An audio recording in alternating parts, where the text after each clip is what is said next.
Benedict Cumberbatch discusses pushing himself and collaborating with Wes Anderson. How good is Benedict Cumberbatch? It's a question that even the actor himself cannot answer. He's 47 today, 13 years after the BBC's Sherlock transformed him from an underappreciated supporting actor to an in-demand leading man overnight. Since then, he's been nominated for 2 Oscars, played a key role in the rise of the Marvel Cinematic Universe, and become a household figure worldwide. However, the most exciting phase of his career has only just begun. One thing I've discovered about myself is that the more I'm challenged, the more I rise to the occasion, Cumberbatch told Arab News in an interview before the 2023 SAG-AFTRA strike began. I'm finally at a place where I don't know exactly what to do next, said the star of Netflix's celebrated new short films The Wonderful Life of Henry Sugar and Poison, directed by Wes Anderson, and based on Roald Dahl stories. And it's extremely frightening, but I want to feel uncomfortable. I want to push myself. Actors grow when they are willing to fail. It's not simply accepting a difficult job that can be frightening for a great actor. Saying no is often more terrifying.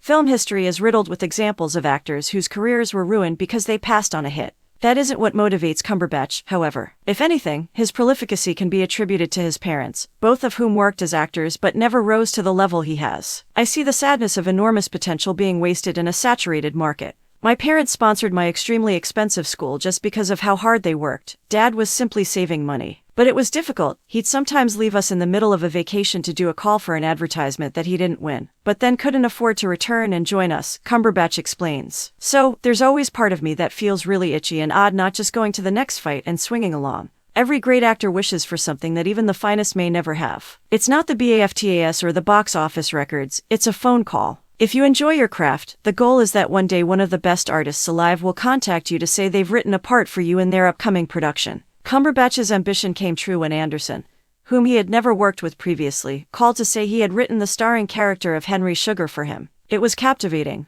There's a common misconception that everything with Wes is mechanical or lacking of compassion and humor, but this was not the case when we worked together. Yes, he had quite specific requests at times, but there was still opportunity to create, and he kept raving about how much I gave him to work with in the editing room, says Cumberbatch. For the first time in my life, I am making myself available to take those calls. I'm prepared to be brought to unexpected locations. I have a list of folks I'd like to work with, but I'm not going to share it with the universe. I'm not simply attempting to actualize my destiny, I'm embracing it.